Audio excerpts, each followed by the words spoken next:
Hello, hi everyone. Today I gonna teach you redox reaction part 3. अभी तक हमने कौन कौन से टॉपिक डिस्कस किए हैं रिडॉक्स रिएक्शन चैप्टर में। पहले हमने डिस्कस किया what is redox reaction, second हमने डिस्कस किया व्हाट इज़ ऑक्सीडेशन, नेक्स्ट हमने डिस्कस किया what is reduction. On the basis of electronic concept हमने डिस्कस किया what is oxidation and reduction.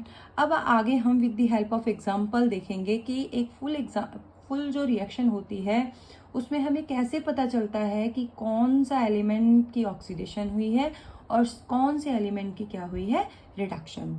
I hope आपको अभी तक जो मैंने टॉपिक क्लियर करवाए हैं वो आपको क्लियर हो गए होंगे। अगर नहीं क्लियर हुए हैं तो प्लीज़ कमेंट कीजिए। तो आज हम डिस्कस करेंगे a few example of redox reaction on the basis of electronic concept.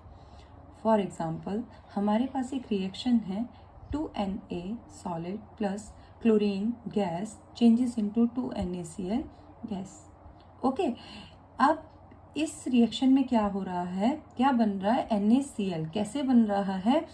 जो सोडियम है उसकी क्या हो रही है ऑक्सीडेशन। वो हमें कैसे पता चला, क्योंकि सोडियम के ऊपर क्या बन गया, क्या कौन सा चार्ज आ गया, पॉजिटिव। पॉजिटिव मीन्स सोडियम ने क्या किए हैं, इलेक्ट्रॉन लूज किए हैं। क्लोरीन के ऊपर कौन सा चार्ज आ गया, नेगेटिव। इट मीन्स क्लोरीन ने क्या किया है, इलेक्ट्रॉन गेन किए हैं। जिसमें लॉस ऑफ इलेक्ट्रॉन होता है उस एलिमेंट की क्या हो रही है, ऑक्सीडेशन, और जिसमें गेन ऑफ इलेक्ट्रॉन हो रहा है उसकी क्या हो रही है, रिडक्शन। तो सोडियम यहाँ पे क्या काम कर रहा है, सोडियम ने क्लोरीन को क्या कर दिया, क्या कर दिया, सोडियम ने खुद तो इलेक्ट्रॉन लूज किए और क्लोरीन को दे दिए, क्लोरीन को क्या कर दिया, रेड्यूस। तो sodium is an reducing agent. तो सोडियम क्या है, एक रेड्यूसिंग एजेंट है, खुद ऑक्सीडाइज्ड होके सामने वाले को क्या कर रहा है, रिड्यूस कर रहा है। और क्लोरीन क्या है, ऑक्सीडाइजिंग एजेंट, ये खुद रिड्यूस होके सोडियम को क्या कर रहा है, ऑक्सीडाइज। आई होप ये दोनों चीजें आपको क्लियर हो गई होंगी। नेक्स्ट है oxidation and reduction half reaction. अब एक पूरी रिएक्शन में से हम कैसे निकालेंगे कि ऑक्सीडेशन हाफ रिएक्शन कौन सी है और रिडक्शन हाफ रिएक्शन कौन सी है। Redox reaction taking place in a solution can be splits up in two reactions called half reactions. Okay, जब भी हम कहते हैं रिडॉक्स रिएक्शन को कैरी करते हैं सॉल्यूशन में तो वो दो हाफ रिएक्शन में टूट जाती हैं। एक को हम बोलते हैं oxidation half reaction and second one को हम बोलते हैं reduction half reaction. For example zinc में हमने क्या डाल दिया, हाइड्रोजन, तो क्या बन गया, zinc 2 positive plus hydrogen gas.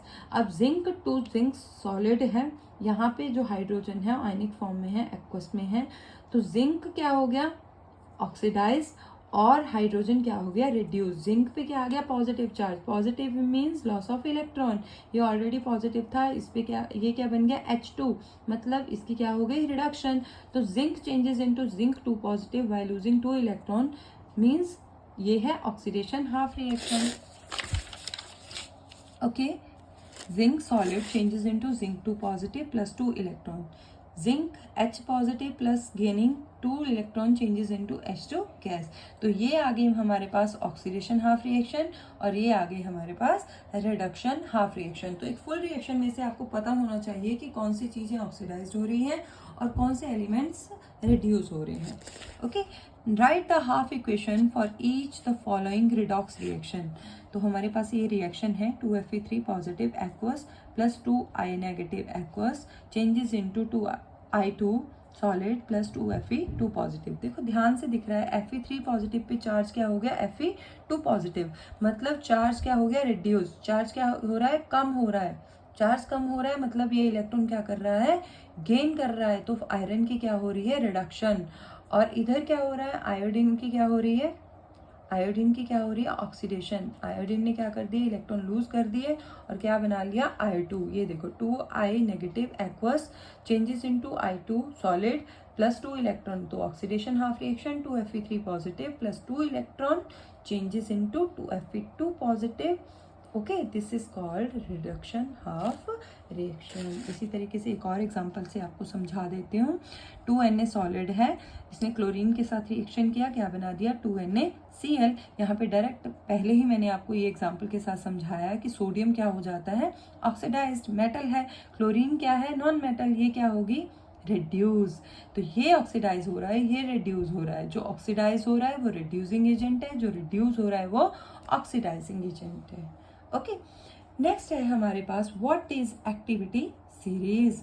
It may be defined as the series or a list of metal. ये वो सीरीज है और वो लिस्ट है मेटल्स की जिनको अरेंज किया गया है इन the order of decreases of oxidation. ठीक है, डिक्रीजिंग ईज ऑफ ऑक्सीडेशन, जिनको हमने अरेंज किया हुआ है किसके बेस पे, in the order of decreasing ease of oxidation. जैसे जैसे ऑक्सीडेशन डिक्रीज होती जाएगी वो एलिमेंट सबसे नीचे होगा, जो इजीली ऑक्सीडाइज्ड होगा वो सबसे ऊपर होगा। ओके, ये है हमारी एक्टिविटी सीरीज। इसमें सारे एलिमेंट रखे हैं, potassium, sodium, barium, calcium, magnesium, aluminium, zinc, chromium, iron, cadmium, cobalt, nickel, tin, lead, hydrogen, copper, mercury, silver, gold and platinum. तो बच्चे जो हाइड्रोजन से ऊपर जितने भी मेटल पड़ी हैं वो मोस्ट रिएक्टिव मेटल है, नीचे की तरफ रिएक्टिविटी डिक्रीज हो रही है, और हाइड्रोजन से नीचे जो पड़ी हैं वो लीस्ट रिएक्टिव मेटल है, मतलब इनएक्टिव मेटल है। ओके, ऊपर वाली मोस्ट एक्टिव मेटल क्यों है? ये मेटल जो है जो हाइड्रोजन से ऊपर रखी हुई हैं, ये मेटल डाइल्यूट एसिड के साथ भी रिएक्ट कर जाती है और हाइड्रोजन को इवॉल्व करती है। बट जो हाइड्रोजन से नीचे रखी है ये कॉन्सेंट्रेटेड एसिड के साथ भी रिएक्ट नहीं करती है और ना ही हाइड्रोजन को इवॉल्व करती है, एक्सेप्ट कॉपर। जो कॉपर है वो हाइड्रोजन कॉन्सेंट्रेटेड एसिड के साथ रिएक्ट करके हाइड्रोजन को इवॉल्व करता है। क्यों इवॉल्व करता है? क्योंकि इसकी स्ट्रॉन्ग ऑक्सीडाइजिंग प्रॉपर्टी होती है। ओके, तो जो एक्टिविटी सीरीज है उसमें एक्टिव मेटल्स होती हैं और इनएक्टिव मेटल्स होती है। एक्टिव मेटल जो हाइड्रोजन से अबव है और इनएक्टिव मेटल जो